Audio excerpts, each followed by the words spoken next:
Selamat siang pemirsa, Sindo Siang kembali hadir untuk menemani aktivitas Anda. Bersama Senata Arman, berikut berita pilihan siang ini.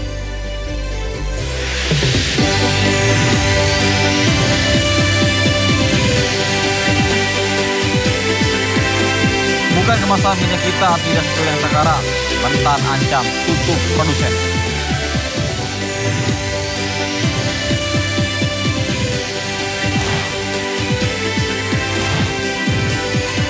Warga mulai manfaatkan akhir pekan untuk berbelanja kebutuhan lebaran di Pasar Tanah Abang.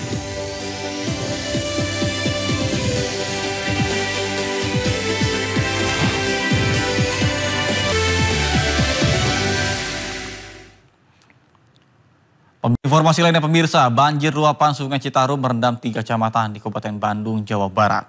Banjir dengan ketinggian mencapai 1 meter ini membuat aktivitas warga terganggu lantaran harus berjalan menerobos air.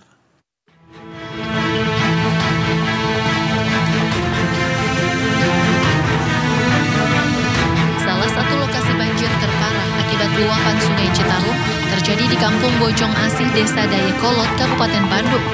Ketinggian air di lokasi ini mencapai 60 cm hingga 1 meter. Akibatnya, aktivitas warga terganggu. Untuk bisa keluar masuk perkampungan, warga terpaksa menerobos air ataupun menggunakan perahu kayu. Hal ini terpaksa dilakukan karena sebagian besar warga merupakan buruh pabrik di kawasan industri Dayakolot. Warga berharap ada solusi dari pemerintah, baik daerah maupun pusat untuk bisa menyelesaikan permasalahan banjir musiman ini. Warga juga mengaku lelah harus berjibaku dengan banjir setiap musim hujan tiba. Ini sering Pak kayaknya? Ya sering doi. Kere meren aja 2 minggu meren itu. Oh baru 2 minggu kemarin ya? Ya. Karena banjir lagi. Ada yang mengungsi nggak Pak? Ada yang mengungsi? Enggak ada. Nggak ada ya? Yang bertahan di rumah ya? Ya, ada yang kakaknya ditaikin dikit gitu. Dari awal Ramadan juga udah mulai ada banjir sih. Ini mulai tinggi lagi kapan? Baru hari ini, kemarin terakhir tuh 3 hari yang lalu. Nah, ini naik lagi kemarin malam nih? Baru kemarin malam. Ini ketinggian sekarang berapa ya? Kira-kira kalau untuk di depan sih 60 cm lah. Tapi kalau di belakang bisa mencapai 2 meter lebih. Oh 2 meteran? Iya. Selain di Kecamatan Dayakolot, banjir luapan Sungai Citarum juga melanda Kecamatan Bale Endah. Pemerintah juga berupaya dengan berbagai hal, salah satunya pengerukan aliran sungai hingga pembuatan danau atau embung di dekat permukiman warga. Namun hingga kini solusi ini belum berhasil. Dari Kabupaten Bandung, Jawa Barat, Iwan Pangestu, iNews melaporkan. Pemirsa, banjir masih menggenangi Desa Karangligar, Kabupaten Karawang, Jawa Barat. Pemerintah Kabupaten Karawang pun menyiapkan lahan sekitar 5 hektar untuk membangun kolam penampungan air dalam upaya penanganan banjir.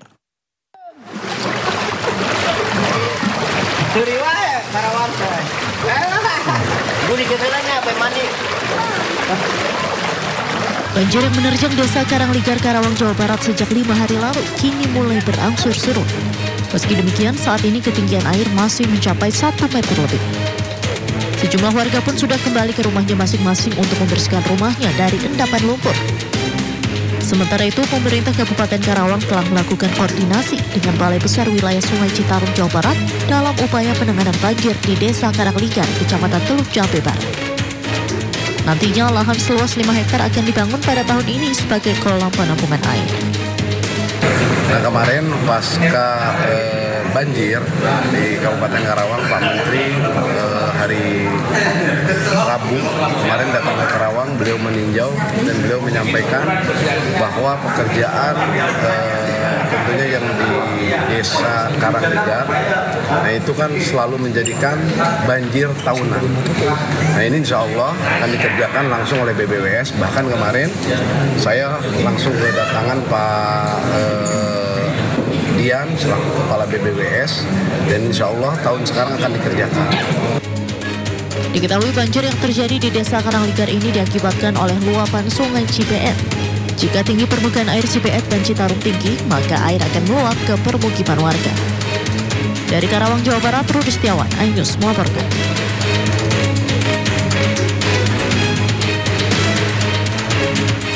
Presiden Prabowo Subianto mengunjungi warga yang terkena dampak banjir di Babelan, Kabupaten Bekasi, Jawa Barat. Selain itu, Presiden Prabowo juga menyempatkan diri berbincang dengan warga sambil berbuka puasa. Awalnya tiba-tiba airnya langsung gede aja gitu, Pak. Bisa ngangkat-ngangkatin. Iya, dapat air kiriman. Piaraan saya habis pada mati. Iya, bisa kemana-mana jadinya. Aktivitasnya terganggu, Pak. Nggak bisa keluar, anak sekolah nggak bisa, kerja juga terbatas. Iya. Menanggapi keluhan masyarakat, Presiden Prabowo Subianto mengunjungi masyarakat terdampak banjir di Babelan, Kabupaten Bekasi, Jawa Barat. Setibanya di lokasi, Presiden Prabowo langsung meninjau kondisi warga yang masih bertahan di rumahnya masing-masing. Prabowo juga menyusuri genangan air dan menyempatkan diri untuk berbincang dengan warga sambil menanyakan kebutuhan warga yang diperlukan. Kedatangan Presiden Prabowo Subianto disambut antusias warga sekitar.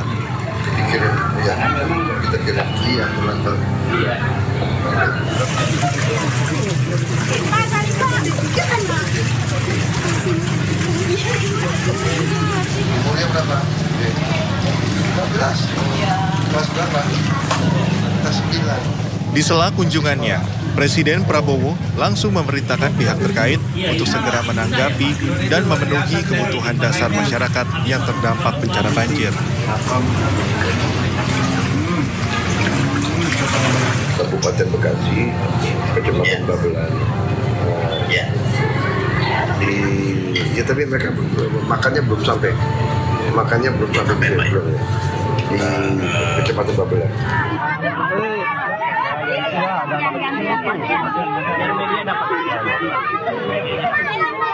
Selain meninjau langsung kondisi permukiman warga, Presiden Prabowo juga menyerahkan bantuan makanan bagi warga untuk berbuka puasa. Dan tak segan, Prabowo juga berbuka puasa bersama warga setempat dengan menu sederhana. 1, 2, 3, 2, 1. Kehadiran Presiden Prabowo dapat memberikan semangat bagi warga yang terkena musibah banjir.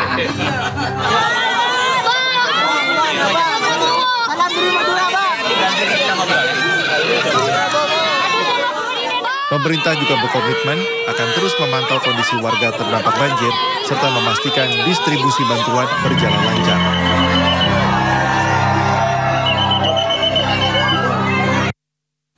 Sementara Wakil Presiden Republik Indonesia Gibran Rakabuming Raka meninjau lokasi bencana alam banjir di Sukabumi, Jawa Barat. Pemerintah pun akan memberikan bantuan bagi warga yang rumahnya mengalami kerusakan akibat banjir.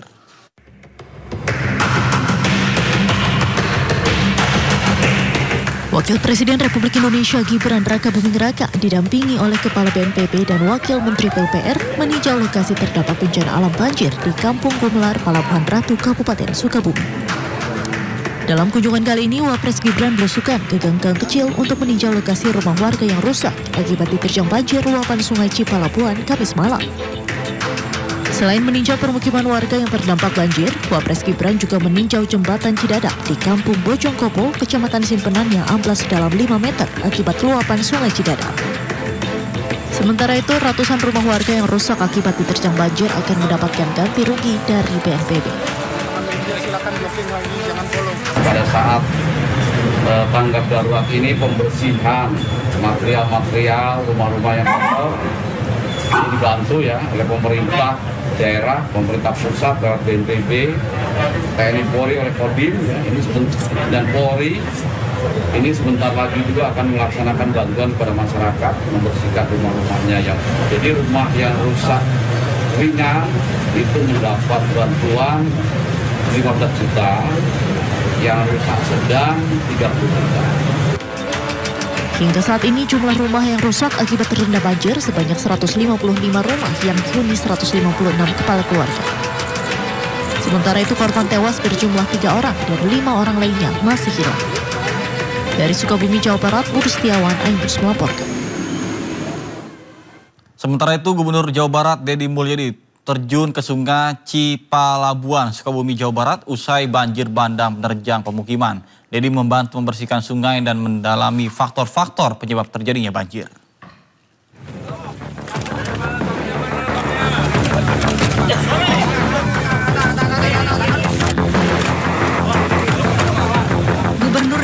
Dedi Mulyadi turun ke Sungai Cipalabuan, Sukabumi, Jawa Barat pasca banjir bandang yang menerjang wilayah ini.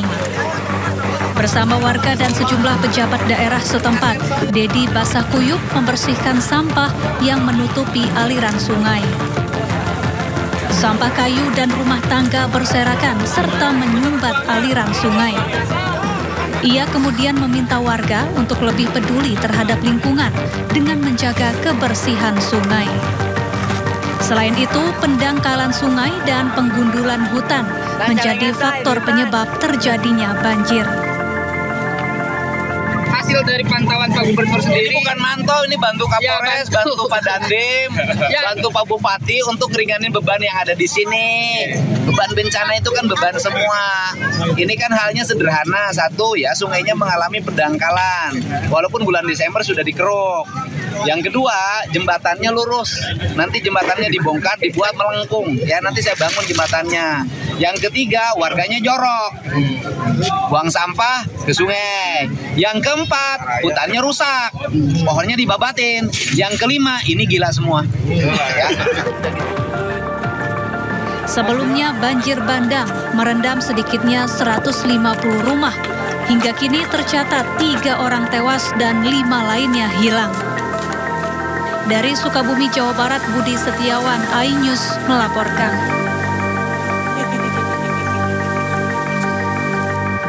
Sementara itu, meskipun wilayah Jabodetabek sempat diguyur hujan lebat pada malam tadi, ketinggian air di pintu air Manggarai masih terpantau normal. Kondisi tersebut berbeda dengan beberapa hari yang lalu, di mana ketinggian air mencapai 800 cm atau berstatus siaga. Sempat diguyur hujan lebat di sejumlah wilayah di Jakarta. Ketinggian air di pintu air Manggarai hingga siang ini masih terpantau normal. Bahkan hal ini berbeda jika dibandingkan dengan beberapa waktu yang lalu, di mana ketinggian air mencapai 800 cm atau berstatus siaga 2. Namun warga tetap diimbau untuk tetap waspada mengingat kondisi serta cuaca hujan diprediksi masih akan terjadi dalam beberapa hari ke depan.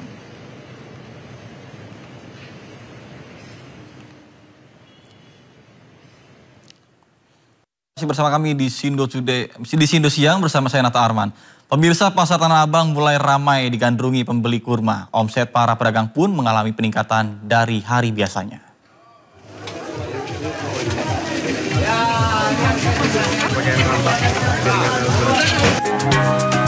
Di bulan suci Ramadan tahun ini, pengunjung di pasar Tanah Abang membludak. Mayoritas warga berburu kebutuhan untuk puasa maupun lebaran nanti, mulai dari buah kurma dan buah kismis. Pedagang kurma mengaku selama bulan suci Ramadan 2025, omset mereka naik 2 hingga 3 kali lipat dari hari biasa. Kalau dari perbandingannya dari tahun lalu ya, memang tahun ini menurun. Cuma dari bulan kemarin itu udah meningkat ya sekitar 2-3 kali lipat lah. Dari hari biasa ya, bulan-bulan biasa kayak gitu. Beragam jenis kurma impor yang laris diantaranya kurma madu Mesir, Tunisia, Sukari, Ajwa, Mejol. Harga kurma dan kismis dijual beragam, mulai dari Rp25.000 hingga Rp250.000 per kilogram. Dari Jakarta, Syareza Zanski, Rama Romadona, iNews melaporkan. Sementara pasar Tanah Abang mulai ramai digandrungi pembeli kurma. Omset para pedagang pun mengalami kenaikan dari hari biasanya.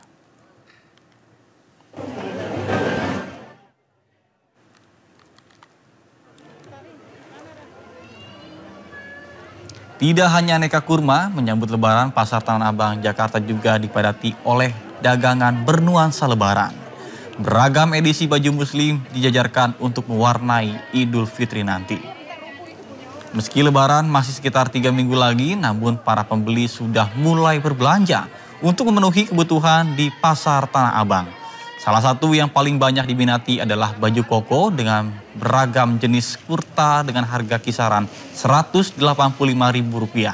Sedangkan untuk baju wanita paling diminati adalah jenis gamis abaya dengan harga kisaran Rp150.000. Selain dibeli untuk diri sendiri, para pembeli juga dapat berbelanja secara grosiran untuk kembali dijual.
Ya pemirsa, sepertinya ada kesalahan dari sinyal sehingga tidak bisa menghubungi rekan kami Disti yang ada di Pasar Tanah Abang. Dan kita ke informasi lainnya pemirsa, penasaran ingin mengetahui seperti apa baju lebaran yang sedang ditren dijual di Tanah Abang. Dan kami akan kembali menghubungi rekan Disti Arifa bersama dengan juru kamera Dias Triawan yang akan mengajak kita untuk tur belanja di Tanah Abang. Baik, selamat siang Disti, apakah Anda mendengar suara saya? Baik Disti, ada baju apa saja di sana? Silakan dengan laporan Anda.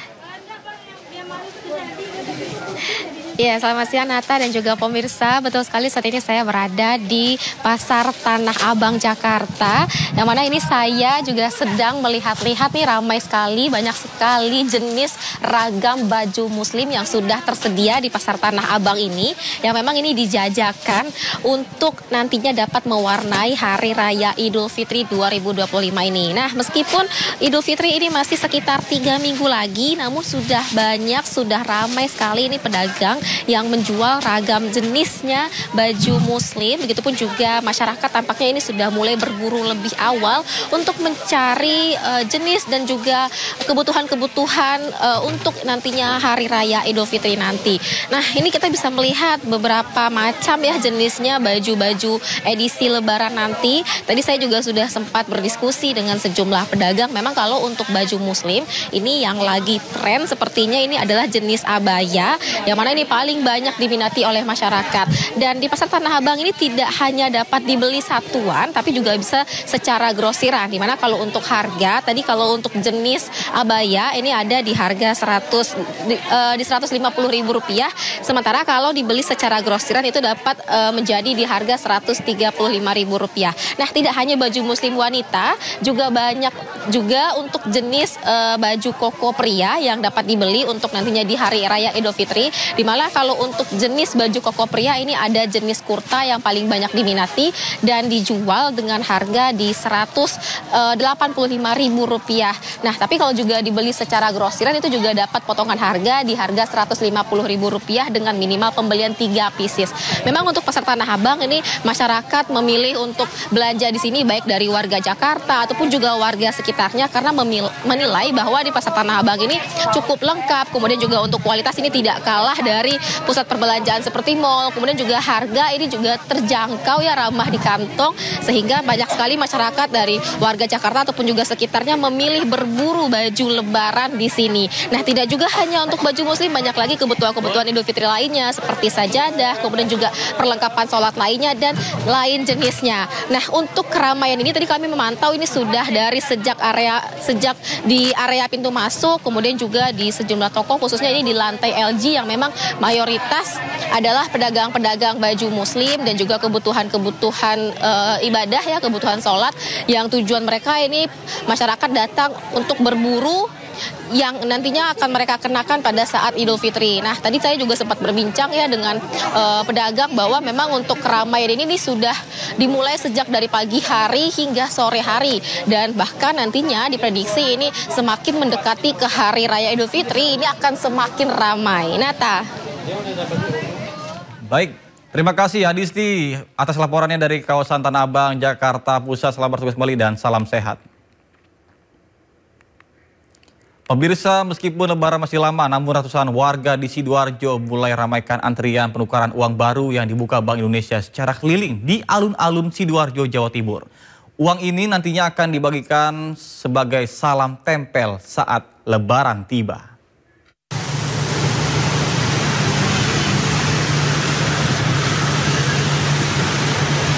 Meski lebaran masih sekitar 3 pekan lagi, namun loket penukaran uang baru untuk lebaran sudah mulai dibuka Bank Indonesia secara keliling. Ratusan warga pun sudah mulai antri untuk tukar uang baru lebaran. Bahkan panjangnya antrian warga yang akan menukar hingga mengular di tepi jalan raya. Untuk penukaran uang, warga harus mendaftar terlebih dahulu di website dan membawa KTP agar bisa menukar uang di loket penukaran uang Bank Indonesia. Dari jam 10 tadi, ini uangnya untuk pada keperluan kantor. Untuk kantor ya? Ya, jadi untuk nasabah, kan kami dari BPR, otomatis kan jadi untuk nasabah penukarannya, kami bantu.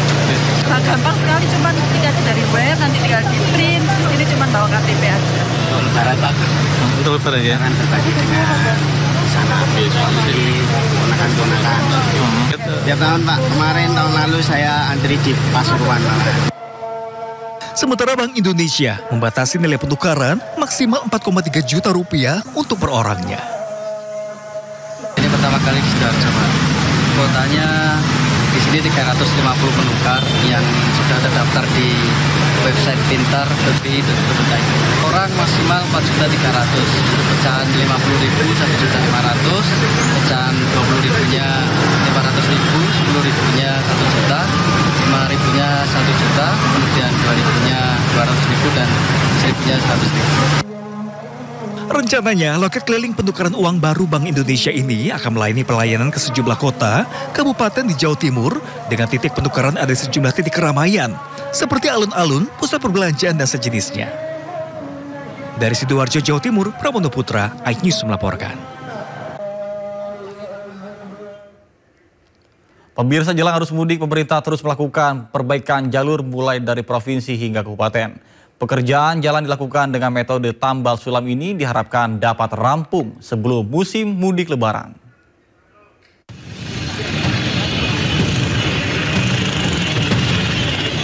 Persiapan arus mudik dan arus balik lebaran 2025 terus dikebut. Yang jadi fokus utama perbaikan infrastruktur jalan. Gubernur Jawa Tengah menargetkan perbaikan jalan nasional selesai dalam 15 hari. Kondisi jalan rusak karena dilintasi kendaraan berat dan diguyur curah hujan yang tinggi dalam beberapa waktu terakhir. Pekerjaan jalan di wilayah ini dilakukan dengan tambal sulam. Jalan yang bergelombang dikeruk dan ditambal dengan aspal. Perbaikan jalur mudik di berbagai daerah dilakukan sesuai arahan Menteri Dalam Negeri kepada para kepala daerah. Pemerintah daerah kami sudah sampaikan melalui surat edaran. Selain saya minta untuk segera memperbaiki jalan provinsi dan kabupaten yang rusak mungkin, yang berlubang. Tito Karnavian menginstruksikan kepala daerah tingkat gubernur, kota, dan kabupaten untuk melakukan perbaikan jalan lintas provinsi hingga kabupaten. Perbaikan jalan dilakukan untuk keselamatan pengguna jalan, mencegah terhambatnya lalu lintas nasional dan mobilitas masyarakat.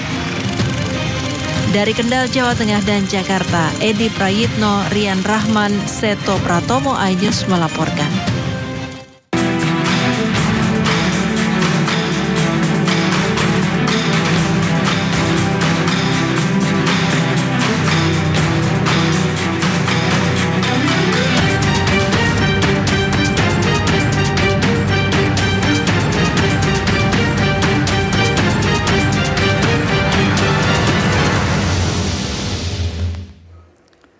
Informasi ekonomi pemirsa, Kementerian Pertanian melakukan sidak di Pasar Lenteng Agung, Jakarta Selatan.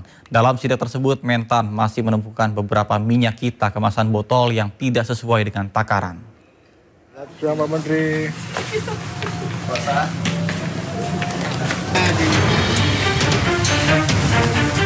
Menteri Pertanian Andi Amran Sulaiman bersama Satgas Pangan Kepolisian melakukan sidak sejumlah bahan pokok di Pasar Lenteng Agung Jagakarsa, Jakarta Selatan.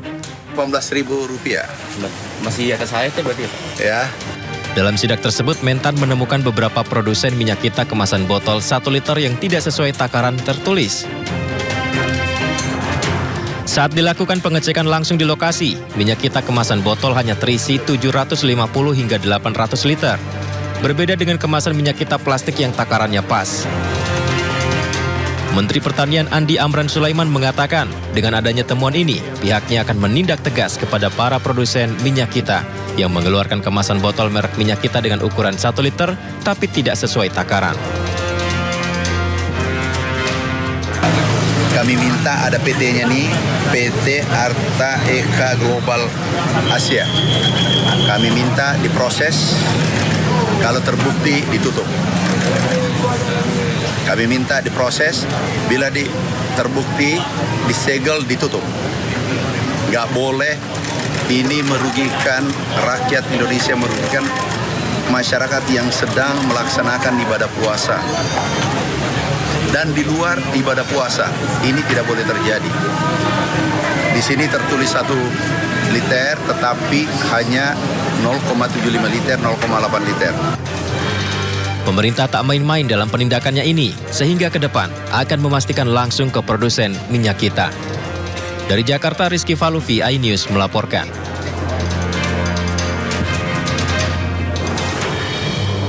Setelah heboh minyak kita, 1 mili isi 750 mili, kini minyak goreng ukuran 1 liter disebut kosong di pasaran. Dan saat ini hanya ditemukan minyak kita ukuran 2 liter di pedagang pasar tradisional.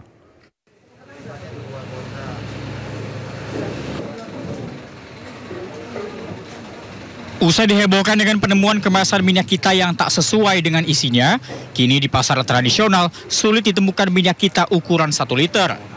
Di pedagang sembako saat ini hanya ditemukan minyak kita kemasan 2 liter dan kemasan botol lain tanpa tertulis isi bersih dari produk ini. Pedagang berharap agar pemerintah memperbaiki distribusi minyak kita dan menentukan harga eceran tertinggi untuk memudahkan masyarakat kecil dan menghindari kelangkaan. Ini buat pemerintah ya, saya terus terang ya, ini kalau minyak kita itu sebenarnya pastilah distributornya ditentukan pasti, dikasih nggak usah jual di luar atau apa, dikasih aja ke pasar-pasar, tentukan headnya berapa, kasih spanduk di sini jual minyak kita yang 1 liter, kasih headnya atau apa, toko apa, udah. Masyarakat ini kan pembeli ini kan pelaku-pelaku usaha kecil. Masa ya beli sayur di sini, beli kecap di sini, ngantri ke kelurahan, ngantri kemana, kan ngabis biaya. Sebelumnya viral di media sosial unggahan video yang memperlihatkan minyak goreng bersubsidi minyak kita 1 liter ternyata hanya berisi 750 ml. Bukan hanya sekedar isu, bahkan Menteri Pertanian Amran Sulaiman membuktikan langsung saat inspeksi mendadak di Pasar Jaya Lenteng Agung, Jakarta. Dari Jakarta, Wenda Nura, Indra Purnama, iNews melaporkan. Pemirsa, awal bulan Ramadan, sejumlah bahan pokok di pasar tradisional kembali mengalami kenaikan. Salah satunya adalah pasar tradisional, yaitu Pasar Kebayoran Lama, dengan harga bawang merah mengalami kenaikan hingga di angka Rp70.000 per kilogram. Bahkan kenaikan harga cabai dan kebutuhan pokok juga dirasakan di wilayah lainnya.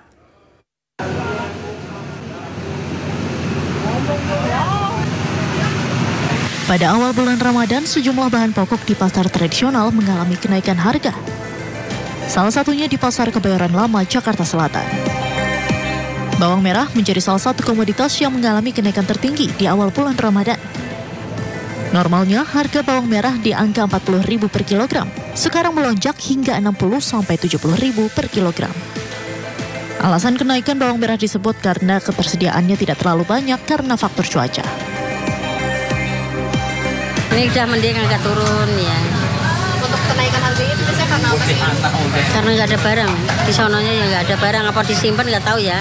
Tapi di induknya ya nggak ada. Kalau nggak dapat loh bawang cakep ini. Bener.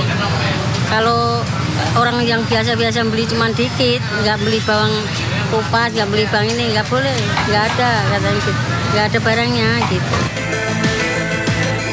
Namun walaupun harga naik, para pembeli tidak memiliki pilihan lain selain tetap membeli karena kebutuhan. Ya, tanggapan saya pengennya semuanya turun selama bulan puasa, biar semua kebagian rakyat-rakyat kecil, biar semuanya pembelanjaan kita bisa stabil gitu. Tidak hanya bawang merah saja, harga cabai rawit merah kini juga masih mahal. Biasanya cabai rawit merah di harga Rp75.000, saat ini naik hingga Rp110.000 per kilogram. Kelapa parut juga mengalami kenaikan, untuk harganya di rentang Rp15.000 hingga Rp20.000 tergantung dengan ukuran. Sedangkan untuk telur dan minyak masih di harga yang stabil dan belum menunjukkan akan ada kenaikan atau penurunan. Dari Jakarta, Naura Syafiqah, Rizky Julianto, iNews melaporkan.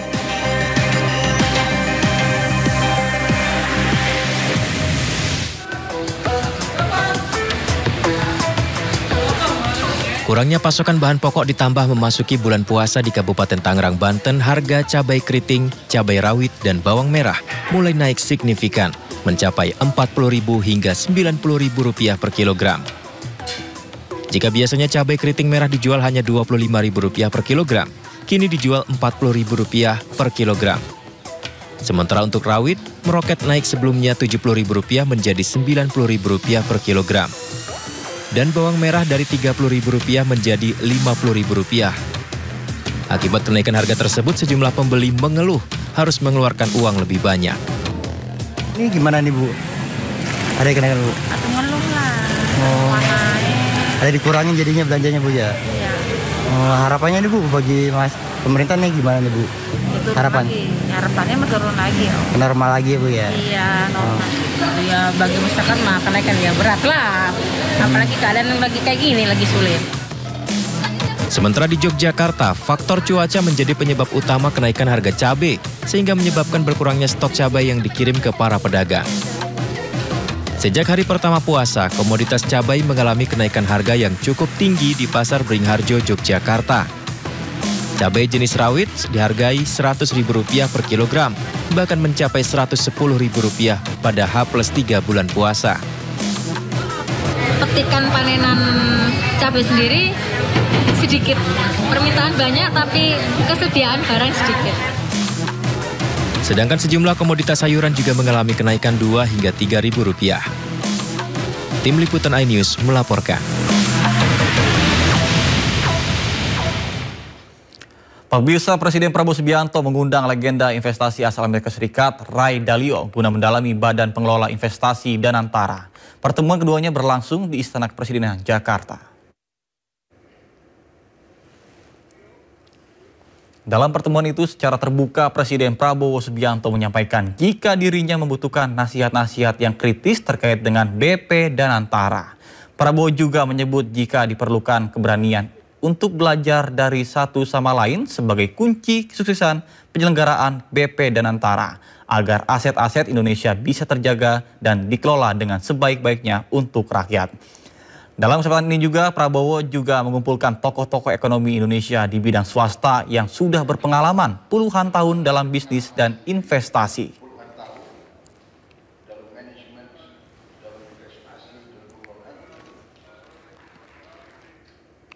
Kemudian saya mengundang tokoh-tokoh ekonomi Indonesia di bidang swasta yang sudah punya pengalaman sendiri puluhan tahun dalam manajemen, dalam investasi, dalam pengelolaan untuk bersama-sama dengan pemerintah sehingga nanti pelaksanaan daripada Danantara ini akan dilakukan dengan cermat dan dengan teliti. Kita mengundang semua pihak yang bisa memberi kepada kita suatu pandangan-pandangan yang kritis, pengalaman mereka, bagaimana mereka melakukan investasi, sehingga nanti pengelolaan aset-aset Indonesia itu bisa dilakukan dengan sebaik-baiknya, sehati-hati mungkin, dan bahwa nanti semua entitas ekonomi kita dilaksanakan dengan efisiensi yang bisa bersaing dengan semua entitas di dunia. Danantara akan menjadi sumber investasi proyek pemerintah untuk memastikan bebas dari pengaruh luar. Presiden Prabowo meminta tak ada orang titipan di BPI di Danantara. Bapak Presiden menyampaikan kepada kami bahwa pilihlah orang-orang yang terbaik di dalam tim Danantara ini. Tidak boleh ada titipan-titipan. Pilih yang terbaik, tidak hanya di Indonesia, terbaik di dunia pun dimasukkan sebagai beberapa alternatif nama, karena Danantara ini adalah badan investasi nasional yang memang bertujuan untuk meningkatkan perekonomian kita, dan yang paling penting adalah juga meningkatkan penciptaan lapangan pekerjaan.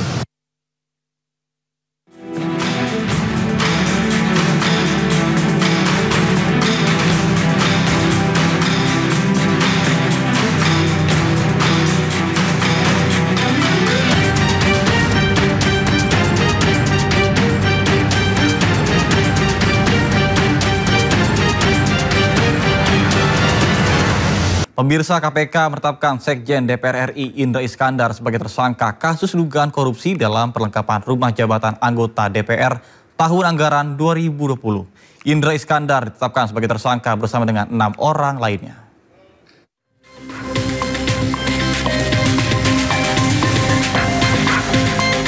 KPK menetapkan Sekjen DPR RI Indra Iskandar sebagai tersangka kasus dugaan korupsi dalam perlengkapan rumah jabatan anggota DPR tahun anggaran 2020. Indra Iskandar ditetapkan sebagai tersangka bersama 6 orang lainnya. Meski telah ditetapkan sebagai tersangka, KPK belum melakukan penahanan terhadap Indra Iskandar dan 6 tersangka lain. Penahanan ke-7 tersangka tersebut masih menunggu penghitungan kerugian keuangan negara. KPK juga belum merinci siapa ke-6 tersangka lainnya. Kok belum ada penahanan? Ya, sih mungkin masalah pembagian perkara saja, di Satgas saja. Itu mungkin karena Satgasnya itu, saya barusan cek juga tadi ke Satgasnya, mungkin ada beberapa yang harus diprioritaskan sehingga itu menjadi sifatnya hanya pilih saja nanti pasti akan ada selesai. Sementara itu, dalam proses penyidikan, KPK telah menggeledah 4 lokasi berbeda di wilayah Jakarta. Tim KPK juga telah menyita sejumlah dokumen pengerjaan proyek hingga transaksi keuangan berupa transfer uang. Tim Liputan iNews melaporkan.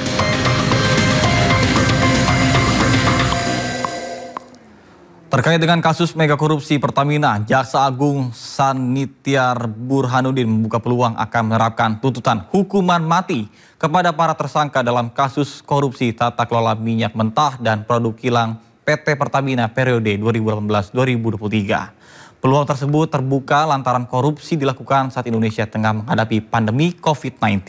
Kita akan melihat hasil nanti selesai penyidikan ini, kita akan melihat dulu apakah ada hal-hal yang memberatkan dalam situasi COVID dia melakukan perbuatan itu, dan tentunya ancaman hukumannya akan lebih berat. Bahkan dalam kondisi yang demikian bisa-bisa hukuman mati. Tapi kita akan lihat dulu bagaimana hasil penyelidikan ini, ya. Gubernur Jakarta Pramono Anung bertemu dengan Jaksa Agung Sani Tiar Burhanuddin meminta pendampingan program Jakarta. Pramono mengaku minta pendampingan Kejaksaan Agung agar anggaran Pemprov Jakarta yang lebih dari 91 triliun rupiah tidak ada kebocoran.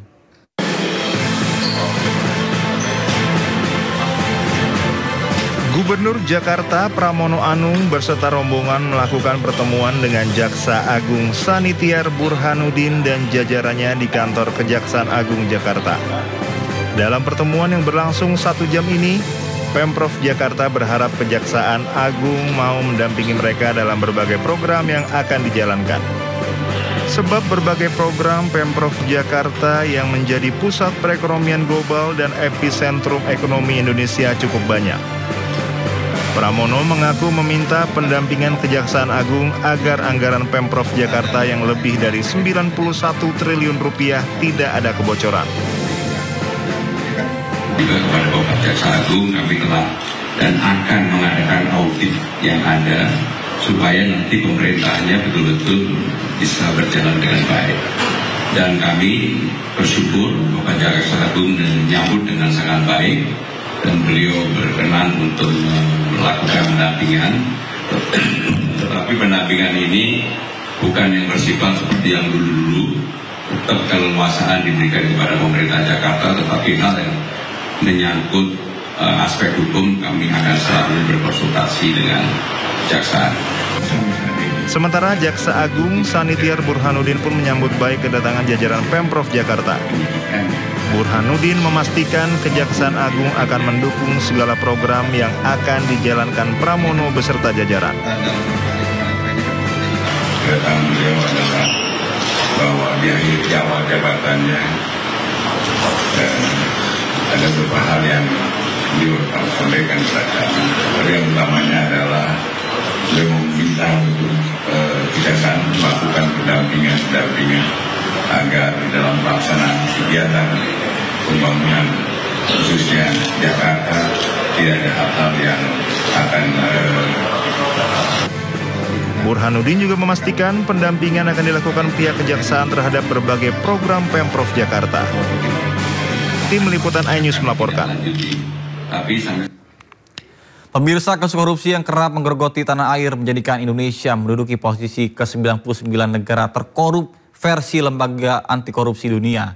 Transparency International, urutan Indonesia sendiri diperoleh dari skor IPK Indonesia sebesar 37 yang naik 3 poin dari tahun 2023.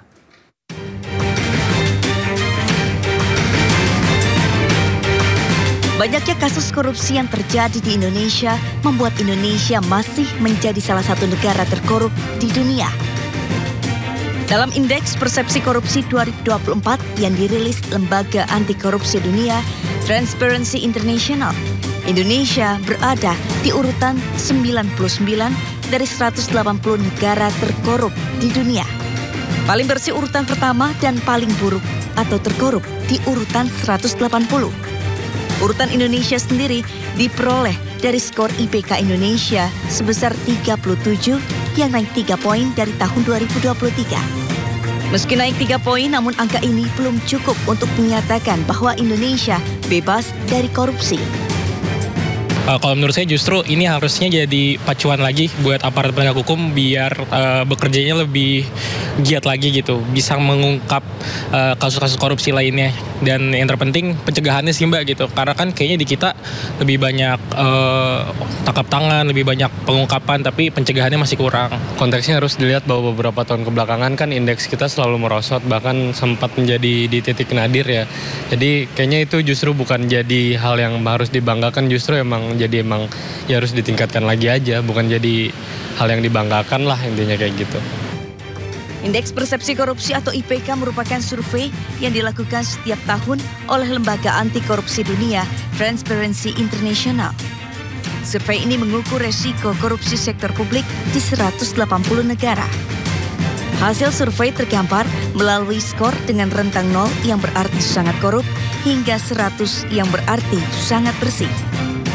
Seperti negara Denmark, memiliki skor 90 menjadikannya di urutan pertama negara terbersih dari korupsi. Beberapa aspek yang diukur dalam IPK antara lain penyuapan, pengalihan anggaran publik, kemampuan pemerintah untuk memberantas korupsi, hingga perlindungan hukum bagi pelapor.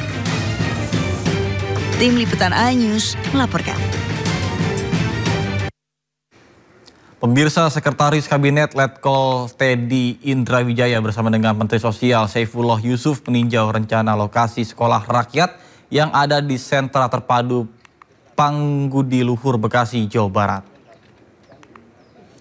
Dalam kunjungannya, Seskap Teddy bersama dengan Gus Ipul meninjau ruang kelas, kondisi asrama, ruang makan, lapangan olahraga, tempat ibadah, dan fasilitas-fasilitas lainnya.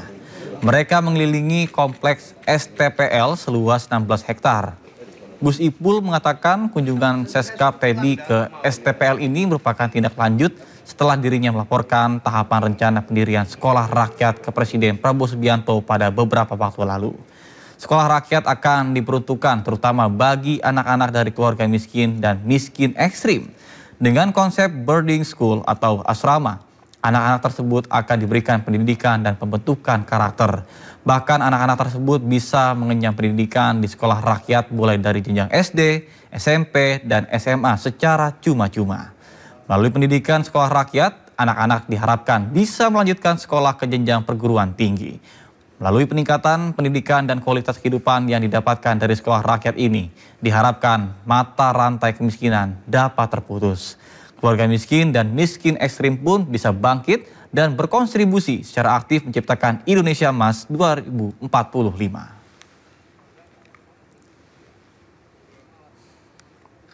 Mengantar Pak Teddy ya, didampingi oleh teman-teman dari Kementerian Sosial dan juga kementerian terkait untuk melihat persiapan penyelenggaraan sekolah rakyat tahun ajaran 2005-2006. Nah, ini salah satu tempat yang akan dijadikan sekolah rakyat itu. Bagian dari sentra Panggudi Luhur, asetnya Kementerian Sosial. Nah, alhamdulillah sih semua yang melihat ini dianggap cukup ya untuk memulai penyelenggaraan proses belajar mengajar di tahun 2005-2006 ini. Semua sudah siap, tinggal perbaikan-perbaikan sedikit lah, misalnya penambahan toilet, penambahan ruang makan gitu. Tapi secara umum udah siap, tempat ibadah untuk muslim, non-muslim juga ada. Jadi lengkap, ini sudah relatif lengkap. Untuk asrama juga sudah siap, untuk ruang-ruang kelas itu juga sudah siap. Jadi secara umum siap. Tadi Pak Teddy juga menyatakan alhamdulillah ini cukup bagus untuk memulai penyelenggaraan sekolah rakyat itu. Ya. Rencananya kapan dibuka Pak? Ada berapa sekolah yang akan dibuka? Untuk ini lagi kita coba persiapkan terus. Per hari ini sudah ada 40 yang siap di berbagai daerah ya. Mungkin di Bekasi ini nanti ada 2 ya. Ya, di DKI Jakarta ada 3 misalnya, di Jawa Tengah ada 3, 5 dengan Jogja nanti. Jadi ada beberapa gitu, kira-kira 40-an yang sudah siap. Minggu depan mungkin ada penambahan lagi, ya kita lihat sampai paling tidak akhir bulan inilah berapa nanti yang sudah benar-benar siap. Tidak lagi menjabat tidak membuat Presiden ke-7 Republik Indonesia Joko Widodo mundur total dari dunia politik. Isu Jokowi akan mendirikan Partai Super TBK pun mencuat.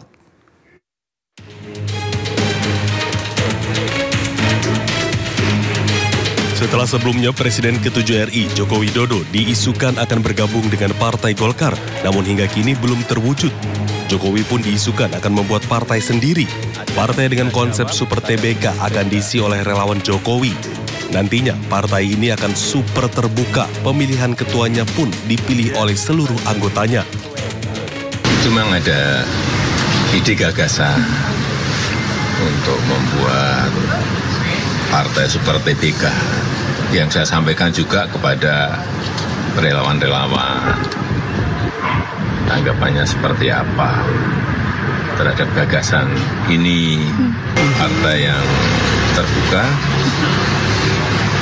super terbuka, ya nanti pemilihan ketuanya juga dilakukan secara terbuka oleh seluruh anggotanya. Sementara itu, Partai Golkar tak menutup pintu untuk Jokowi bila ingin bergabung. Meski kaget akan adanya rencana ini, namun Partai Golkar persilahkan Jokowi jika ingin membuat partai sendiri. Kan katanya berproses bagaimana dengan Golkar. Ya kan, tapi kalau ada begitu ya namanya warga, apalagi ya mantan presiden 10 tahun kan, ya tergantung beliau kan. Dan memang kan konstitusi kita memberikan ya hak kepada setiap warga negara untuk membentuk itu apapun. Ya, tetapi ya itu agak kaget juga. Kenapa? Karena tadinya ini kan ramai terus dengan Golkar, dengan apa dan lain-lain. Tapi kalau ada berita begitu, tentu ya kita tentu kembalikan kepada beliau. Sebelumnya, Presiden ke-7 RI Joko Widodo sempat diisukan akan bergabung dengan beberapa partai.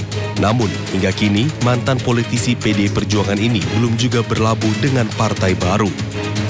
Tim Liputan iNews melaporkan.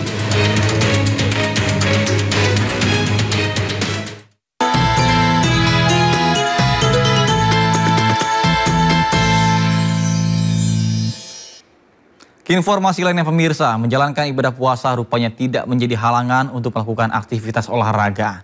Salah satunya adalah warga Jakarta. Dalam mengisi libur akhir pekannya, mereka justru lebih memilih melakukan olahraga santai dengan ber-Car Free Day di kawasan Jalan Sudirman Tamrin.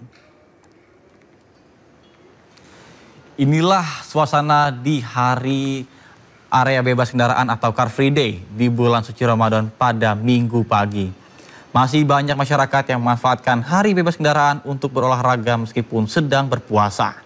Demi kesegaran jasmani, mereka tetap beraktivitas olahraga, mulai dari jalan sehat, berlari, bersepeda, hingga senam bersama. Namun selama puasa, tidak nampak pedagang makanan yang biasanya menggelar makanan secara terbuka.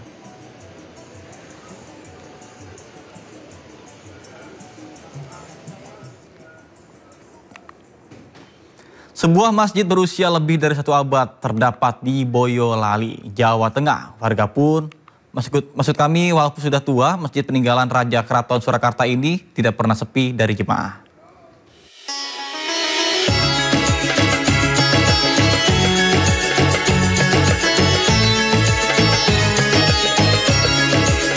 Barang siapa membangun masjid karena Allah, akan dibangunkan Allah rumah untuknya di surga. Ya, hadis ini dari HR Bukhari dan Muslim yang menjadi pedoman umat muslim mendirikan sebuah masjid. Nah, ada sebuah masjid yang dinamakan Masjid Cipto Mulyo di Boyolali berdiri sejak zaman pemerintahan Paku Buwono X.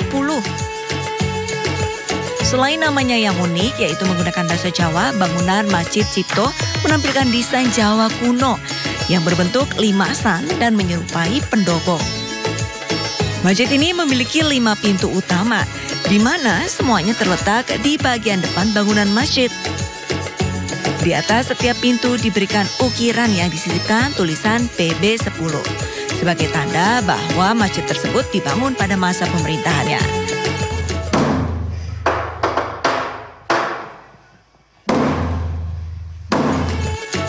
Bahkan, beduk dan kentongan masih asli sejak zaman dulu hingga saat ini dan masih digunakan. Ini masih asli semua. Iya, beduk, kentongan, mimbar, pintu-pintu itu masih asli semua. Belum ada diganti total, belum ada. Ya, renovasi saja.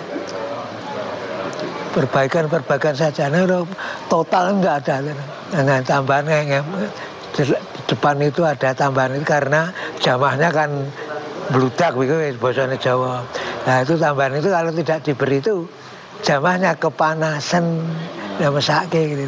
Ya tentrem lah, tentrem nyaman. Udah agak lama sih sholat di sini, zuhur sama asar ya. Walaupun usianya sudah 120 tahun, Bangunan masjid ini masih kokoh. Para jamaah masjid pun masih ramai mendatangi dan beribadah di dalam masjid. Menurut sejarah, masjid ini dibangun oleh Raja Keraton Surakarta pada hari Selasa 24 Jumadil Akhir tahun 1838 Hijriah atau tepatnya tahun 1905 Masehi. Dari Boyolali, Jawa Tengah, Tata Rahmanta, iNews melaporkan. Pemirsa, di bulan suci Ramadan, kelenteng tertua di Kota Pangkal Pinang, Bangka Belitung ikut bersuka cita. Jemaat kelenteng berdonasi dengan membagikan ribuan paket sembako untuk warga yang membutuhkan.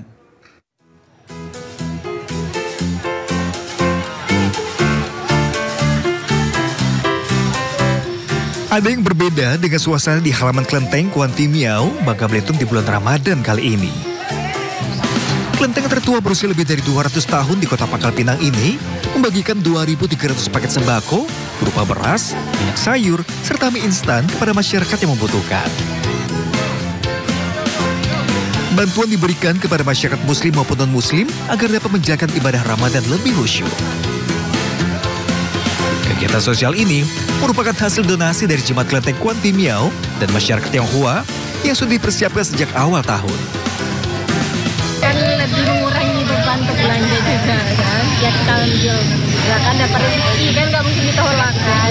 Memandangkan suku agama, kami melihat semua saudara-saudara kita yang pantas untuk menerima, kita diskusikan uang tersebut melalui kebutuhan masing-masing.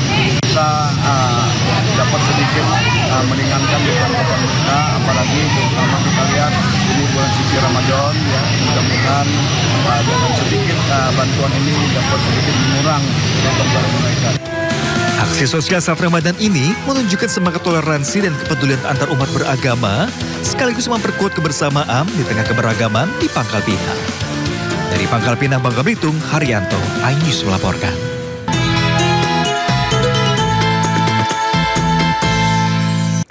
Dan pemirsa, saatnya kita simak pantauan arus lalu lintas siang ini, dan kami saat ini sudah terhubung dengan Brigadir Cici Yarangga dari NTMC Polri yang berada di kawasan Uki Cawang, Jakarta Timur.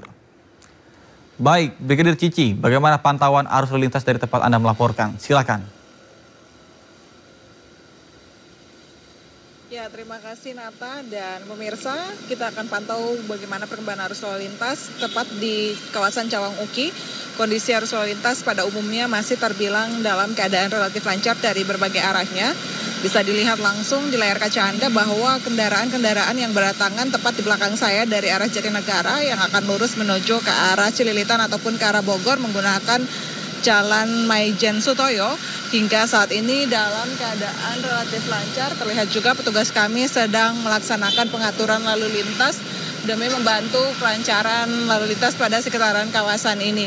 Untuk kendaraan-kendaraan sendiri dari arah sebaliknya juga hingga saat ini masih dalam keadaan relatif lancar. Sedangkan untuk kendaraan yang melintas dari arah Cawang yang nantinya akan menuju ke arah Cililitan ataupun berbelok ke kiri menuju ke arah Jatinegara, juga hanya terjadi perlambatan kecepatan di masuknya antrian traffic light, namun selepasnya masih melaju di kisaran kecepatan yang cukup normal pada tempuh kecepatan 45 km per jamnya. Kami menghimbau bagi para pengendara di sekitaran kawasan ini yang melintas untuk tetap pada jalur yang benar, mengingat kawasan Cawang Uki sering dilintasi kendaraan-kendaraan besar seperti kendaraan moleng, kontainer maupun busway. Dan bagi para pengendara sepeda motor khususnya kami himbau untuk tidak melawan arus karena rawan akan kecelakaan. Dan bagi para pengendara yang sudah melintas dengan mematuhi rambu lalu lintas, kami mengucapkan terima kasih karena telah membantu kelancaran lalu lintas pada sekitaran kawasan ini. Pemirsa, untuk Anda yang ingin terus mengupdate bagaimana perkembangan arus lalu lintas, kami siap melayani Anda. Pemirsa dapat menghubungi call center kami di 15669 ataupun melalui SMS Center di 9119. Pemirsa juga dapat mengunjungi website kami di korlantas.polri.go.id. Demikian Nata yang dapat kami bagikan langsung dari sekitaran kawasan Cawang Uki, Jakarta Timur, dan silakan kembali ke Anda di studio. Baik, terima kasih Brigadir Cici atas laporan dari kawasan Cawang Uki, Jakarta Timur. Selamat bertugas kembali dan salam presisi. Pemirsa, DPR RI menyetujui permohonan pertimbangan kewarganegaraan Republik Indonesia untuk ketiga pesepak bola keturunan yaitu Emil Audero, Dean James, dan Joy Pelupesi.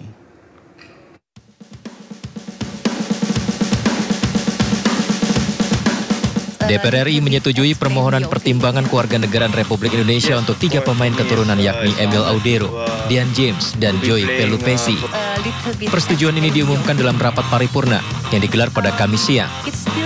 Berdasarkan hasil pembahasan Komisi 10 dan Komisi 13 DPR RI memutuskan menyetujui pemberian pertimbangan kewarganegaraan Republik Indonesia kepada Saudara Joy Matthews Pelupesi, Saudara Emil Audero Mulyadi, dan Saudara Dean Robin James. Sehubungan dengan itu, kami meminta persetujuan pada rapat paripurna hari ini.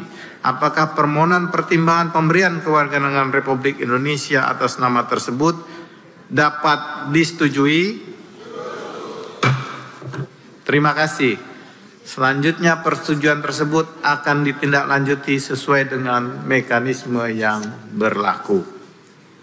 Pemberian kewarganegaraan Emil Audero, Dean James, dan Joy Pelupesi sebelumnya melewati proses persetujuan dari Komisi 10 dan Komisi 13 dalam rapat yang digelar Rabu 5 Maret 2025. Dalam rapat itu, Dean James dan Joy Pelupesi hadir melalui sambungan Zoom, menyampaikan harapan mereka jika bisa membela skuad Garuda. Yes, of course. For me, it's an honor to be playing for the national team. And of course, on short term to reach the World Cup. And for me, it's the Indonesian is in my blood, and it's just an honor to play for the country.